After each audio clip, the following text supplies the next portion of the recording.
Hello, Dr. Ash. Nice to have you here. You are the first one today. Oh, thank you so much. It's lovely to see you, Michael. I'm sure it will be interesting discussion again. The topic is in. It is. It is most certainly. And how are you? Well, back, I have to answer the phone.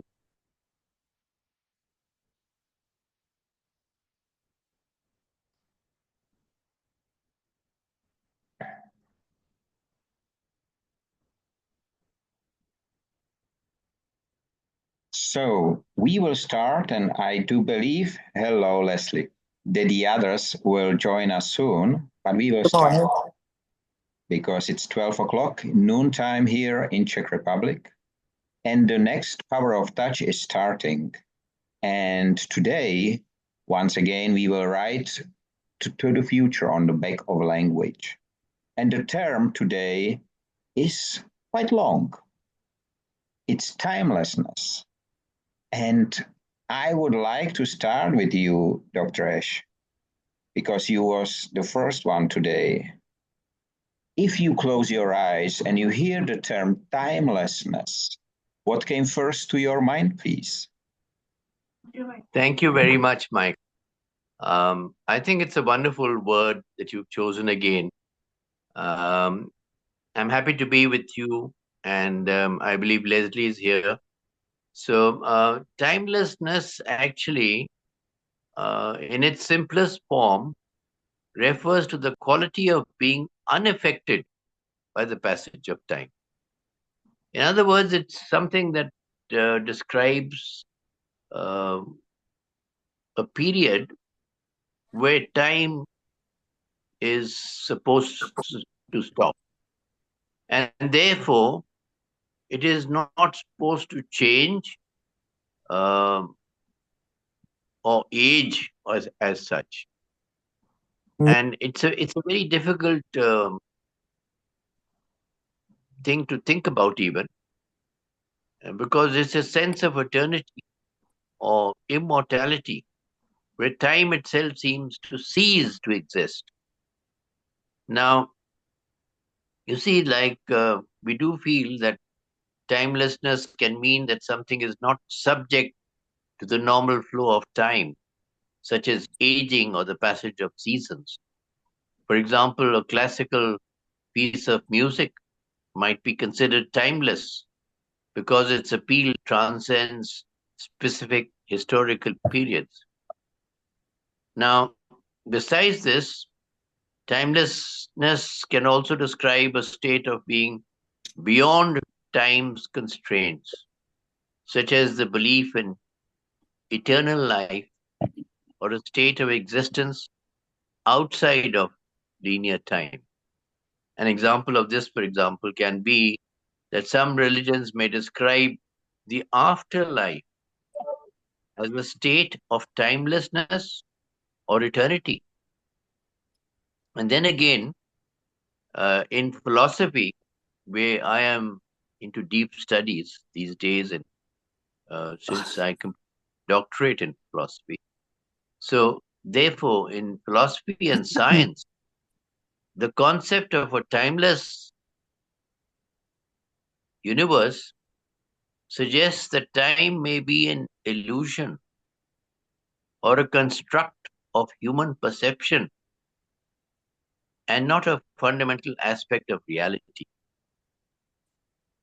Now, some experiences like deep meditation can involve a sense of timelessness where the perception of time dissolves and the individual feels a connection to an extended present. Now, there are other meanings also where while timeliness refers to being opportune or occurring at the right time, timelessness, timeliness means the right time. Timelessness is about being unaffected by time. So some individuals may describe experiences where they feel a sense of being deeply connected to something or someone, leading to a feeling of timelessness. And that's what I can say for the time being. Michael, thank you very much for having me on. Thank you very much, Dr. Ash. Leslie, you are the next one. And I know from our yesterday short conversation that the term resonates with you so strong. So please, if you close your eyes and you hear the term, what came into your mind? Well, morning, everyone. 60 years ago in my philosophy class, we read a book that has stuck with me all this time, which is Siddhartha by Hermann Hesse. Okay, so we've got two people not on mute, so I'm hearing some distraction I here. think, yes, should be fine. Mirjana was. Oh, okay, okay, good. All right, so. Apologies. No problem. So here's the thing. The book that I read that has stuck with me in the philosophy all my life is Siddhartha by Hermann Hesse. Now, he talks about time relative to the river of life. And basically, in that book, it represents unity and eternity of all things in the universe. Now, even when Siddhartha left the Samanas and abandons all his wealth, he returns to the river, and he studies the river to recognize it metaphorically, for that it represents everything about existence and time. So what I got from that was, if you picture yourself standing in a river, you are always present. As you stand in the river, what Dr. Ash is talking about is presence, being present to the moment. So as you stand in the river of life, that which is rushing towards you from behind is the future. And as it rushes past you, it becomes the past. But we are really always in the present. We can, as Dr. Ash pointed out, we can make labels about linear time, but there's also the quantum string theory. So there are a number of different concepts about time itself. Probably the hardest thing for any human to do is to stay present to anything for as long as you can, and meditation does help. So timelessness means devoid of time, and that concept in that book from all those years ago had me realize that we're always present, and we make up or create meaning around, because we're meaning making machines. We humans cannot stand not knowing what it means. But the water rushing from behind, which represents the future, tells me that we don't always know what's coming. And then as it rushes past us and through our legs, it creates the past. So that's what I had to share. I hope it sparks some ideas. Thank you, Michael. Thank you very much, Leslie. Mirjana, you are the next one. If you close your eyes and you hear the term timelessness, what came to your mind, please? Good afternoon. For me, it is something that has no start and no end.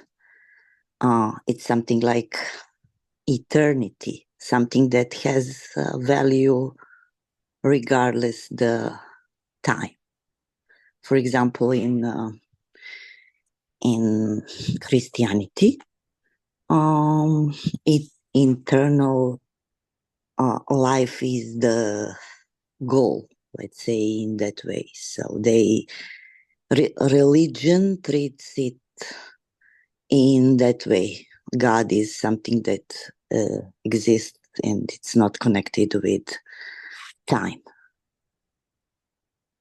Thank you.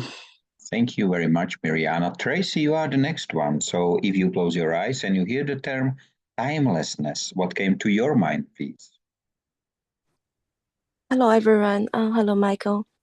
I was looking at the message you sent me the other day when I saw this timelessness. And, at the beginning, I thought about there are two things I can, relate that can be timeless. One is love, the other one is faith. But then when I think a little more, I realize what I understood is there's nothing really timeless. Timeless is the wish that we have. We think something can be timeless, but can we really point out anything that's physical really timeless? So I actually concluded that this nothing is timeless. Thank you, Michael. Thank you very much. Margret, so happy to have you here. And the question will be the same.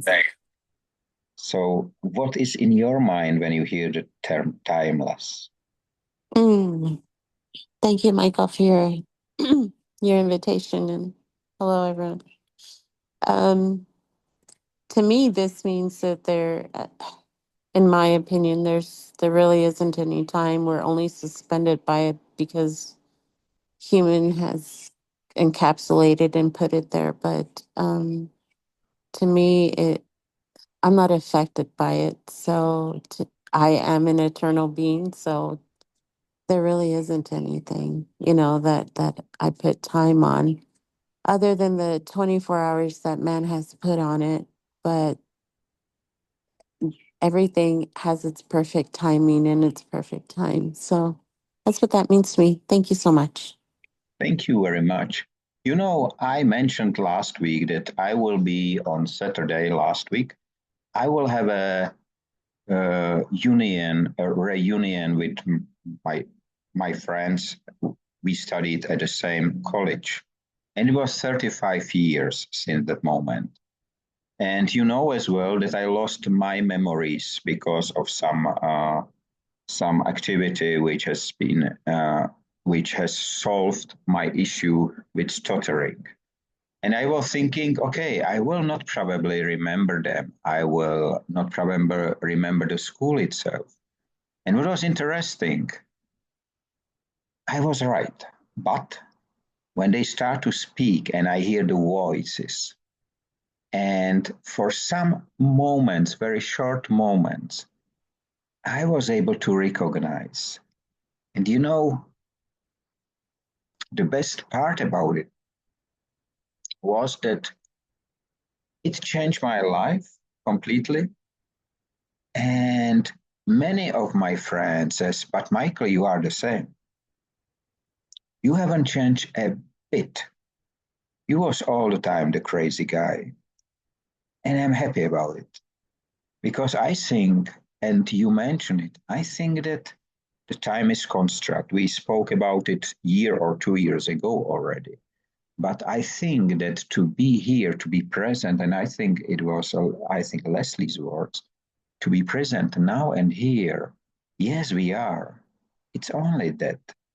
And at the same time, I will call it this stage, I will call it timeless. Because there is no time. Because it's only us who is the time. And I will start with you, Dr. Ash. When you started to realize that the devices which we are given to measure the time are in fact obsolete or controlling us instead of helping us?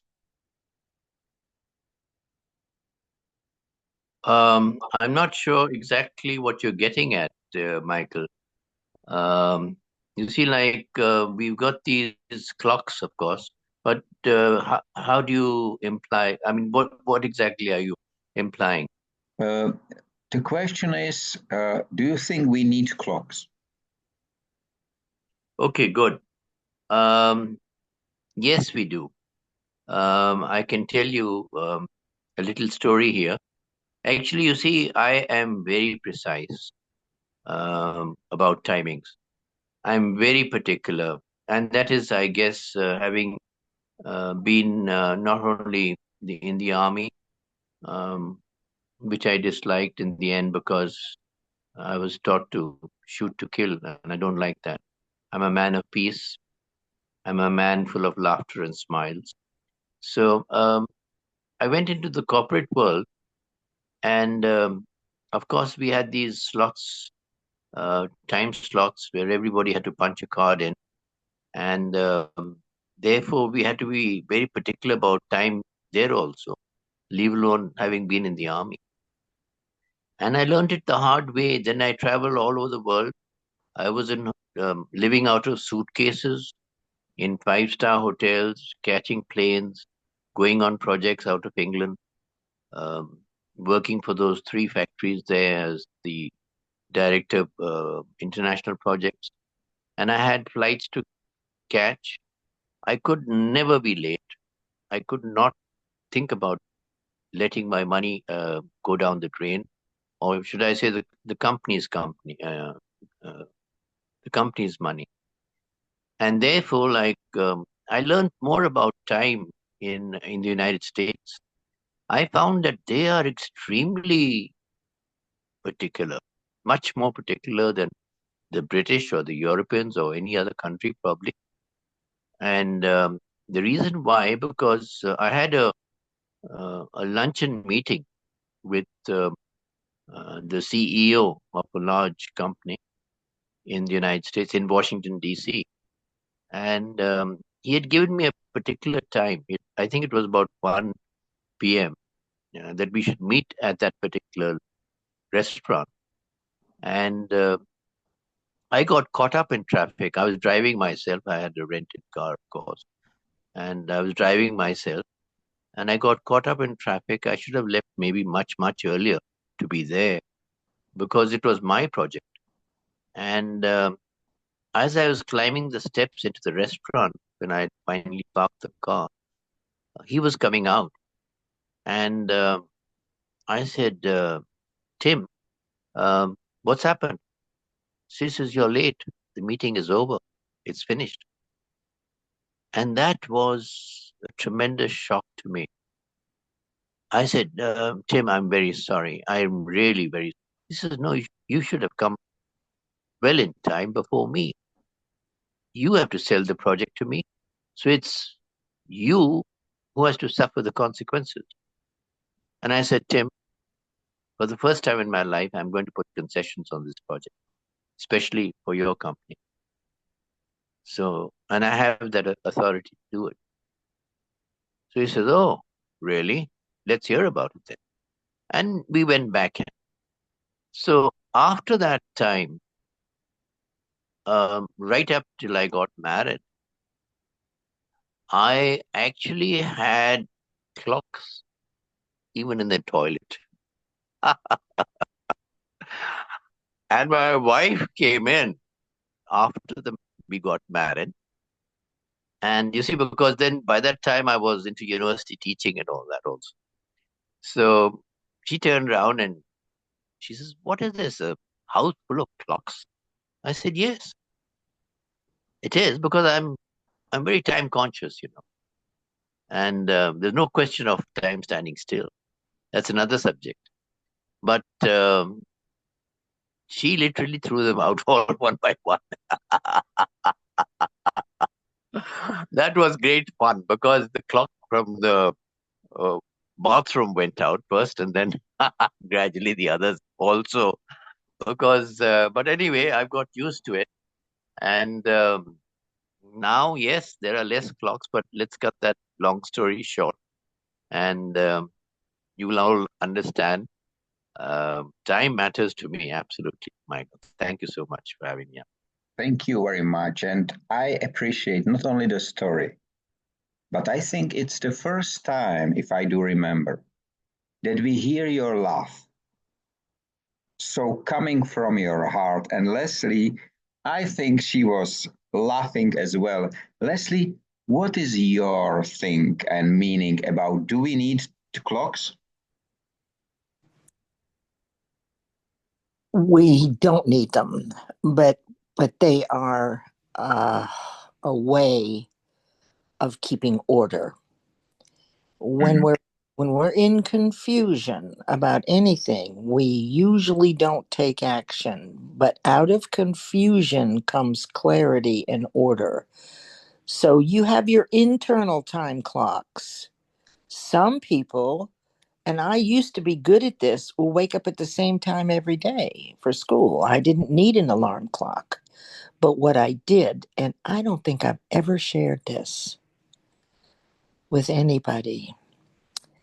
Well, that's probably not true, but I'll share it here to show you how effective as a tool time is. When I was in high school, my greatest joy was falling back to sleep. Sometimes I would get an alarm and set it for 2 hours before I needed to get up so I could go back to sleep. Because in my teen years, if you remember, it's luxurious. It seemed like those were the years where I slept late and, took naps and all that. Although I'm taking naps again now. Now, the other thing I did is one morning I had fallen asleep in the bathtub, and my father came in. I was a young girl and woke me up. So that relates somewhat to it. Now, the way I used with clients, because some people are really good at keeping time, it's very important to be your word. If you're going to be there, have yourself be there. And I believe it was Dr. Ash who got into a little Dutch because he was late for something, but it's not always easy for people to be on time. I've worked with lots of people. Some, they have a propensity toward it and some don't. So what I created for myself and my clients, particularly when it was a lot of running around pre-COVID, if I needed to drive 30 minutes to an appointment, I set my first alarm 1 hour before, which told me that I have 30 minutes to get ready. Then when the alarm goes off, I walk out the door. If it's 15 minutes away, then I set the first alarm for 30 minutes. And then I feel in control somehow by having that warning, which allowed me to tidy up and get everything together, and then to feel in control when the alarm goes off and I'm ready to walk out the door. So it works for some people. If it's an hour away, then I'm going to have the first alarm 2 hours. And that works really well for me. So do we need them? No. We don't. There were sundials. There are ways to know what time it is. When the sun comes up, we have lots of reminders. But I think that in our confusion and onslaught of sensory overload in the world we live today, we're offered so many things to think about that sometimes our own word about being on time is forgotten.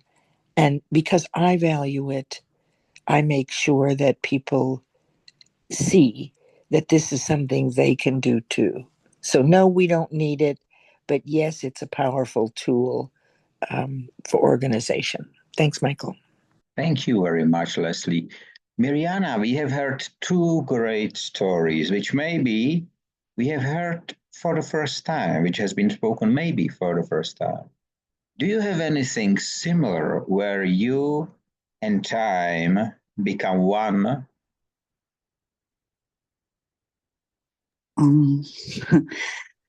I am connected somehow with the word sundials, which Miss Leslie mentioned in my part of the city called Zemun. There is one, and it is a cultural heritage of my country, and it is a very specific that watch has numbers 8, 9, 10, 11, and 12 on the left side, and on the right side it has 1, 2, and 3. And the time is shown with one line and a shadow. Time can be shown only when it is we have sun, you know. It's a solar time represented on that clock. And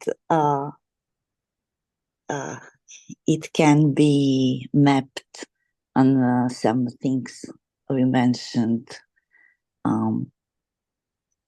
today on our meeting. There is also beautiful story around who was the owner and who lived and died. There, our famous writer died, called Jovan Subotic, died in that house, and the owner of that house was one famous lawyer, and it's very old, and it intrigues to think about time and how you can look at it. Thank you. Thank you very much, Mirjana. Tracy, what about you on time? Because, you know, it seems to me that our thoughts, that the power of touch is timeless. So what is the relationship between you and time? I'm very time conscious because I can be late. If I'm there on time, let's say if we have a 10 o'clock appointment and I'm there at 10, I often consider myself late because usually I like to be there at least 5 minutes ahead. Ideally, it will be 15 minutes ahead because I'm that kind of person. I always want to be prepared. But today I'm late. I actually got here at 5:02. The reason I'm late, and I'm telling you now, is because I was searching something, in Chinese to see if they said anything timeless, and I found none. Only the things philosophical, people think about something of value, which is timeless, some certain heritage, culture things, but that's all very subjective. Thank you, Michael. Thank you very much. Margret, the same question for you. You mentioned that the time is the construct, but what is your relationship? Is it possible to have a relationship with a construct? A relationship with time? Yes. Chronos. My relationship is that I respect it and I appreciate it in gratitude. And that this statement of going with the flow, and things has its perfect timing. Everything happens the way it's supposed to, and you don't make anything happen. Whether you miss it, whether you're late, whatever, whether you did, So I just respect it, and I believe that everything happens as it should. So that's my relationship, is just respect and gratitude. Thank you for asking. Thank you very much. You know, it is, if I do remember properly, it is the only power of touch where I get tears into my eyes at the beginning, then it's turned into laugh, and it's mixed both on my face. And it's so great because we are here and now. And that's exactly the point. We are present. And it's unbelievable that we meet. We are of so different ages, and still we speak the same. And of course, we talked about time before, and we said it's construct. So, but it is so great to have you here. So, do you think that any of the content of let's speak about the digital content which we are right now creating for such a long time already, do you think it can be timeless? And I will start with you, Dr. Ash, again. Yes, I do believe time has finally stood still in the sense that a new era has dawned where everything is changing, but we don't know how or when it's happening. And there are certain events that are taking place so very quickly in our life that we cannot even comprehend whether the factor of time is actually involved. Time doesn't matter. Things are changing very fast, and nobody cares about what the factor of time, whether it's involved or not. And therefore, I would say that time has no meaning any longer. Where I have brought in these stories about my problems with time, even now too. Sometimes I lost my clock the other day, the luminous one. It fell off the bedside table, and I had to go looking for a new clock. And they didn't have the right luminosity at all. So finally, I got somebody to change the same clock around and get it working again. And that's what I am used to. But the world doesn't care about time, Michael, and everybody else. The world has changed its focus from time to actually changing things into a new era for all of us. Thank you so much, Mike. Thank you very much. Leslie, you are a writer, you are author. And the question to you, what do you think is timeless? A paper book, I mean the printed book, or digital data? That's a good question. Okay, so I'm going to say I'll take the side of the printed book for one reason.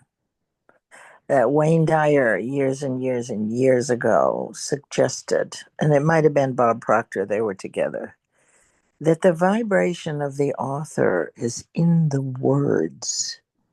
Now, we don't know exactly how that works, but we have evidence that certain passages we read make us feel a certain way.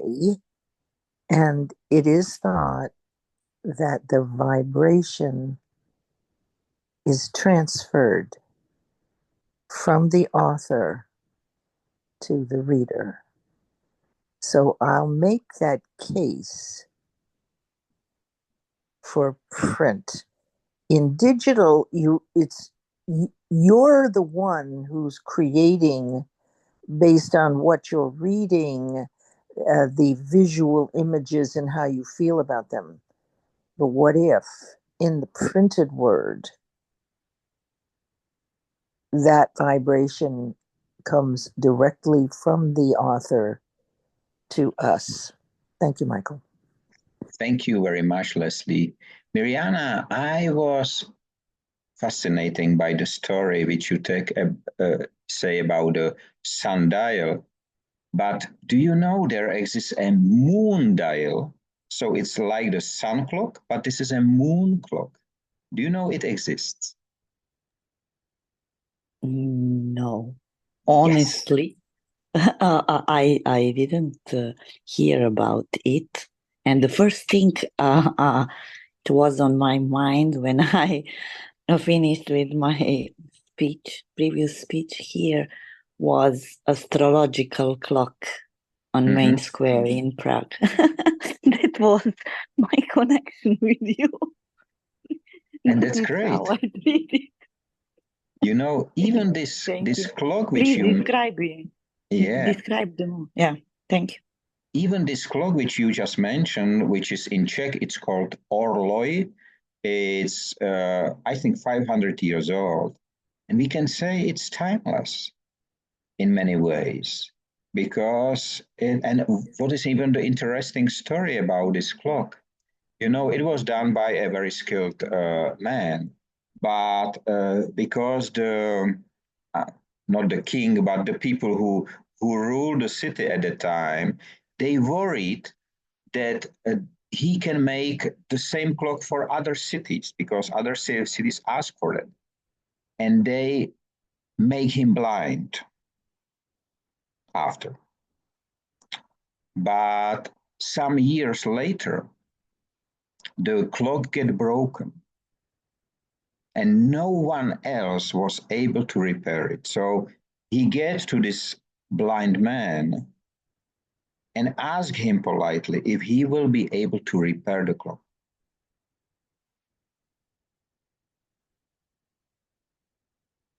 And he did. By touching. Even with blind eyes, exactly by touching, by the power of touch. And you know, we are speaking about it 500 years later. This is something what is, on my opinion, this is the timelessness. This is the ability, and I do agree with you, Leslie. I think that in printed books, you feel and you even can smell, and it's the energy there. Of course, I am used right now to write on the computer, share it, it's much faster. But if one day I will be able to hold my text in a printed, I will be unbelievably proud. But I'm not author, I'm just writing. I'm just touching, same as you. We use the power of touch, and even the time, we touch the time. You know, I am the river of time because I travel the time and I get used to it. And I have a lot of discussion where the people are asking me, how did you know, Mr. Rada, 4 months ago, 4 months before that it happened? It's simple because we are, you, Margret, you, Mirjana, Leslie, Dr. Ash, Tracy, all of us, Pat, and all who are not here today, we are creating the future. And I would like to thank you because we have less than 2 minutes time right now. I would like to thank you to making the time or the clocks obsolete during our discussions. Because every single time, every single one, when we are close to the 0 at the end of the Zoom counter, I said to me, how is this possible? We just started and 40 minutes are away. So I would like to thank you for your time because it is for all of us the most valuable assets we ever get. And we shouldn't waste a single second, which we prove not to do so. I'm looking forward to meet you next week with the next term. And I'm really happy to call you my friend. Thank you, Michael. Thank you, Michael. Thank you. Thank you, Bye-bye. Michael. Stay safe. I really enjoyed. Thank you, all of you. Thank you. Bye-bye. Bye.